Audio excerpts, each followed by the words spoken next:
गोदान बोसोराव रायजोफोरनो गोदान खौरां मोजां मोनसे गुड निउज जोङो जानुवारिनि गेजेरावनो 6000 गावसुंथा हान्जानो सेल्फ हेल्प ग्रुपफोरनो 75,000नि प्रथम किस्ति 25,000खौ जों होनो थांगासिनो दङ। गोदान बोसोर माने गोदान बोसोर हाबग्रोमोना दमासिनि सिगां जोंनि गसाइगाव ओनसोलाव स्पेसियली मोनसे गिदिर माने गिफ्ट बाम्पारफोर बायदि जों होनो थांगासिनो दङ। 10,000 हा गैजायै न'खरफोरनो हा होनो थांगासिनो दङ जोङो। बेयाव बांसिनानो जोंनि थागिबि माहारिनि सुबुंफोर दङ, लोगोसे आदिबासि माहारिनिबो दङ। गुबुन गुबुन माहारिनि थाखाय जोङो 10,000 सुबुंफोरनो हा होनो थांगासिनो दं। लोगोसेयै जोंहा दमासिनि सिगांनो जोंनि थांनाय बोसोरथामाव गासै 1 लाख न'खरनो हा होनायखौ जों कमप्लिट खालामनो थांगासिनो दङ।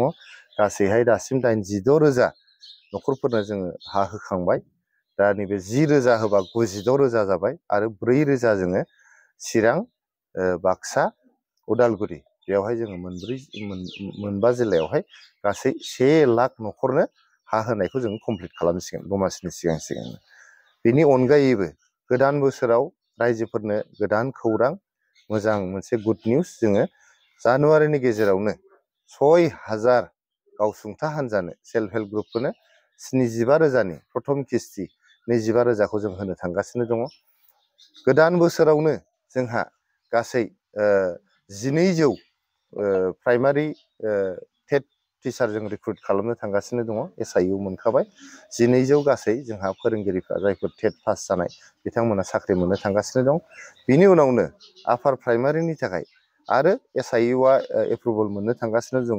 थाबैनो जोङो मिजिंथियो फेब्रुवारि दाननि गेजेरावनो आरो आपार प्राइमारिनि थाखायबो फ्राय 1,500 जोंनि लाइमोनफोरा जायफोर टेट पास जादों बिथांमोना साख्रि मोननो थांगासिनो दङ। लोगोसेयै जोंनि जे सेन्ट्रेल सिलेक्सन बोर्ड आगोलाव आयेन गैयामोन, बे दा आयेन जाबाय। आसाम गभर्नमेन्टआ बेखौहाय आयेन हिसाबै पास खालामबाय। BTC निफ्राय हरनानै बेखौ आसाम केबिनेटआ एप्रुभ खालामबाय। दा बियो गभर्नरनि मोनसे एसेन्ट मोननो थांगासिनो दङ। बेबो जोंना दमासिनि सिगांनो जागोन आरो बे सेन्ट्रेल सिलेक्सन बोर्डआ जेब्लानाखि आयेन जानानै फैगोन लगेनो सेन्ट्रेल सिलेक्सन बोर्डखौ दानानै जे जोंहा थार्ड ग्रेड फोर्थ ग्रेडनि साख्रिखौ जे होनो थांगासिनो दङ। बेबो जोंनि गोदान बोसोरनि मोनसे गोदान थांखि। नोंथांमोना मिथिबाय दाखालि 10 डिसेम्बराव जोङो थार्ड ग्रेडनि जे इन्टारभिउ बेखौ खालामजेनबाय आरो दा सेन्ट्रेल सिलेक्सन बोर्डआ आयेन जानानै फैग्रोमोनानो जों सेन्ट्रेल सिलेक्सन बोर्डखौ दागोन आरो बेनि गेजेरजों थार्ड ग्रेड आरो फोर्थ ग्रेडखौ जोङो माने साख्रिखौ होनो थांगासिनो दं। दा बेबायदिनो गोबां जोंहा गोदान बोसोराव गोदान मिजिं, गोदान बिथांखि आरो गोदान मोनसे सिमां लानानै रायजो राजाखौ सिबिलांनायनि, रायजो राजाखौ जौगाहोलांनायनि जोंहा UPPL हान्जाया मोनसे थांखि दङ। नोंथांमोना नुलांबाय थागोन गोदान बोसोराव आरो जों खावलायदों नोंथांमोना जोंजों जाहाथे जेब्लायबो बेफोर खामानियाव हेफाजाब होयो। बड'सा फिल्म प्रडाक्शननिफ्राय क्रिसमास आरो गोदान बोसोरनि गोजोन हामलायनाय बावहरबाय। गोजोनथाव खौरां, रायजो राजाफोरनि सुबिदानि थाखाय फैगौ गोदान बोसोरनि 2 जानुवारिनिफ्राय 20 जानुवारिसिमनि थाखाय सिगांनि बेसेननिफ्राय खम खालामनानै आलायारन सावथुनखौ हरनाय जासिगोन। बेनिखायनो गोसो गोनां रायजो राजाफ्रा गोदानै होनाय नैबे गाहायनि नाम्बाराव कन्टेक्ट खालामहरनो हागोन।